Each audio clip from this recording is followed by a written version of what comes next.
عزيزي المشاهد، ادعمونا بالضغط على اشتراك وفعل الجرس ليصلك كل جديد واضغط على Salut les potos, je vais vous faire une nouvelle vidéo pour vous présenter DaVinci Resolve 14. Alors pour une raison qui est très simple, c'est qu'il y a beaucoup de gens qui me demandent quel est le logiciel gratuit, est-ce qu'il y a des logiciels de montage en ligne. Grosso modo, la majorité des logiciels gratuits ou de montage en ligne, c'est de la merde, ça bug, ça plante, c'est lourd, c'est chiant à faire quelque chose de très simple.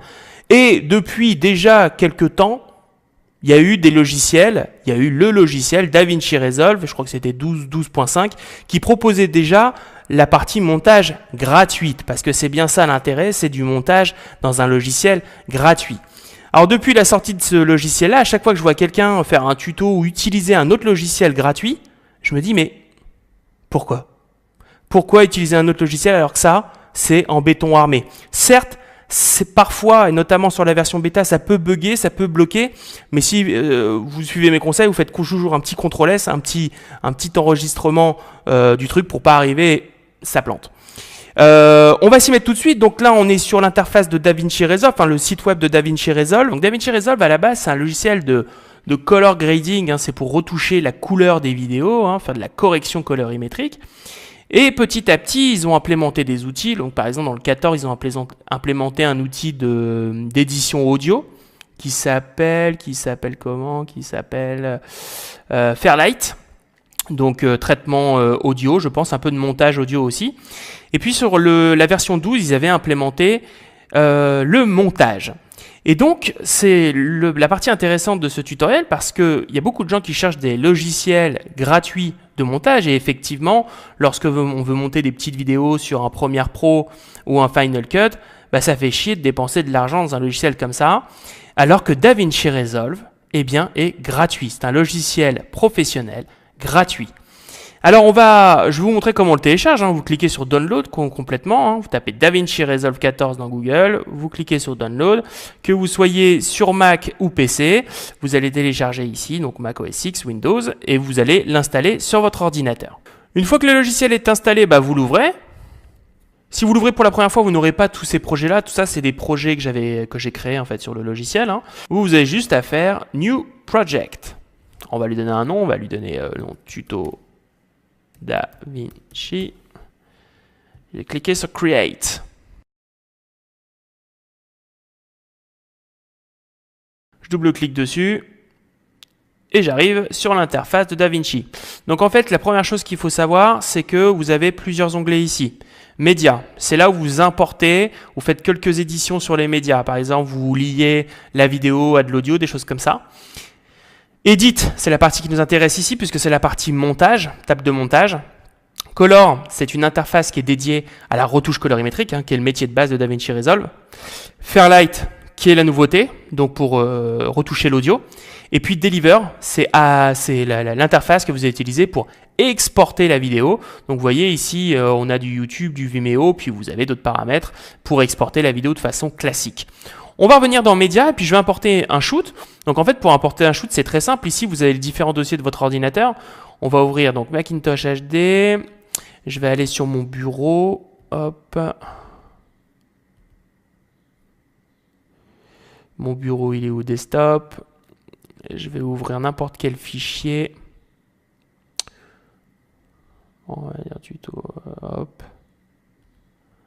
Hop, je vais prendre ça. Donc, vous ouvrez votre dossier, vous cliquez, vous glissez. Là, il vous dit en gros, quand vous ouvrez un nouveau projet, ce projet a différents paramètres. Il a un framerate, c'est-à-dire un nombre d'images par seconde, déterminant la fluidité à laquelle l'image est tournée et donc à laquelle vous voulez rendre votre image au final. Et il a une résolution principalement. Là, en gros, on a importé un fichier qui a une certaine résolution et un framerate différent, et il nous dit qu'il n'a pas les mêmes paramètres que le projet. Il nous dit alors, vous voulez que votre projet soit équilibré, paramétré comme votre fichier, ou vous voulez que votre fichier colle à votre projet. Donc, on va dire Don't Change. Ok, on va rester sur nos paramètres normaux. Une fois que vous avez importé un fichier, donc vous pouvez glisser la souris ici pour voir un petit peu ce que c'est. Vous pouvez aussi, évidemment, glisser la petite barre ici pour voir votre média. On va aller directement dans la fenêtre Edit, qui est notre fenêtre de montage. Donc, Logiciel de montage relativement classique, en tout cas dans le milieu professionnel. 2 fenêtres. Une fenêtre qui nous permet de glisser, déposer pour voir notre fichier. Et puis une fenêtre ici qui va représenter ce qu'il y a sur notre timeline. Grosso modo, notre montage final. Pour monter, c'est très simple. Je vais prendre par exemple une partie ici. Je vais faire I sur mon clavier pour mettre un point d'entrée, hein, découper l'entrée du fichier. Et puis à un moment donné, O pour mettre un point de sortie. Cette partie-là ici, je peux la cliquer, glisser dans ce qu'on appelle la timeline, c'est-à-dire dans mon projet final. Et comme maintenant il y a quelque chose dans ma timeline, j'ai le résultat ici. Je vais aller découper un autre morceau. Hop, I, O. Je prends et je glisse. Et maintenant, grosso modo, j'ai un montage. On va refaire un petit bout. I, O, je prends, je glisse. Notez que sur le montage, hein, un montage dynamique, c'est un montage qui est découpé. D'accord? Donc, évidemment, on pourrait mettre le I au tout début, le O à la toute fin. Je prends, je glisse. D'accord? Mais le propre du montage, c'est de monter entre les éléments. Là, ici, j'ai fait ça, évidemment, avec une vidéo, mais je pourrais faire ça avec une photo, c'est pas un problème. Petite chose avant qu'on termine ce tutoriel, hein, parce que grosso modo, vous en avez largement assez pour monter vos premières vidéos. Ici, quand je fais I, O, et que je clique et je glisse, qu'est-ce que j'ai? J'ai l'audio et la vidéo. Écoutez. Dans bien des montages, on n'a pas envie de garder l'audio. D'accord? Donc, ce que vous pouvez faire, vous faites votre I, votre O, et ici, vous avez 2 icônes. Une icône type son, une icône type image. Si je clique et je glisse en cliquant sur l'image, j'importe que l'image. Si je fais pareil, mais pour l'audio, j'importe que l'audio. Donc, dans la majorité des cas, je vais tout effacer. Hop. Je vais revenir dans mon média, je vais importer une musique. Je reviens dans Edit. Je glisse avant tout ma musique. Okay. Maintenant, je prends mon morceau de vidéo, je le glisse dans mon moniteur.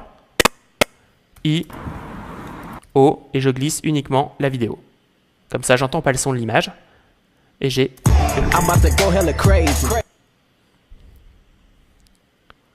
Hop. Hop. Hop, pardon. Juste la vidéo. Ok? Donc vous pouvez enfiler les différentes vidéos, les différentes images. Donc évidemment, vous avez des... Parce que là, on fait ce qu'on appelle des transitions en cut, hein, c'est-à-dire qu'il n'y a pas de fondu entre les deux. Hein. On passe d'une image à une autre, ce qui se fait beaucoup en montage. Mais vous avez évidemment une librairie d'effets, donc ici dans Effect Librairie, avec par exemple... Alors je vais aller dans les vidéos, hop, Edited Dissolve, je viens glisser à l'intersection des 2 vidéos, je lis, et là j'ai un fameux effet de transition, on va en essayer plusieurs. Oh, ça marche pareil sur les photos, c'est pas un problème, je vais prendre que la vidéo. Box par exemple, tac. Box. Voilà, on a toute une série, essayez, hein, vous glissez, vous essayez. Si vous voulez l'enlever, vous cliquez à l'endroit de la transition, vous supprimez. Si vous voulez que la transition soit plus courte, vous glissez et vous réduisez ici. Maintenant, si vous voulez exporter, vous allez dans Deliver. On va exporter par exemple pour YouTube en 720. OK. Où ça? Donc Browse. Donc la location, je vais faire Browse, Macintosh HD. User, Guillaume, Desktop. Et je fais OK. Maintenant, je vais faire Add to Render Queue, Start Render.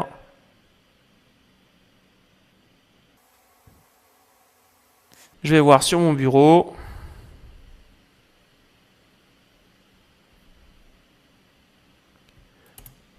Et je l'ai ici. Voilà les potos, c'est tout pour ce tuto, pour cette découverte. Alors du coup, comme ça existe, je vous conseille fortement de ne pas vous prendre la tête avec n'importe quel logiciel en ligne qui rame et qui bug. Utilisez DaVinci, je ferai d'autres tutos là-dessus un peu plus poussés, un peu plus avancés, mais là c'est une bonne découverte, vous pouvez faire vos montages très facilement, très rapidement. Je vous dis à très bientôt sur Vidéo Clip Maker, c'était Guillaume. Ciao.